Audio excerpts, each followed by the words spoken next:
इशारे से बुलाया इधर आ, इधर आ, इधर आ। हाँ, तो वो दिखा घूम गई गहरी नदी में जाके वहाँ से पानी को देखा देख के डरे। तीसरे हाथी को इशारे से बुलाया इधर आ, इधर आ, इधर आ। हाँ, तीन मोटे हाथी घूमने गए शिकारी के पिंजरे में जाके वहाँ से शिकारी को देखा देख के डरे।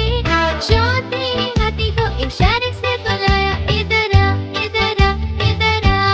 हाँ, चार मोटे हाथी चले पीछे जाके तब वो गिरे। खुद को देखा देख के डरे। पांचवें हाथी को इशारे से बुलाया इधर आ, इधर आ, इधर आ। पांच मोटे हाथी अपने घर चले।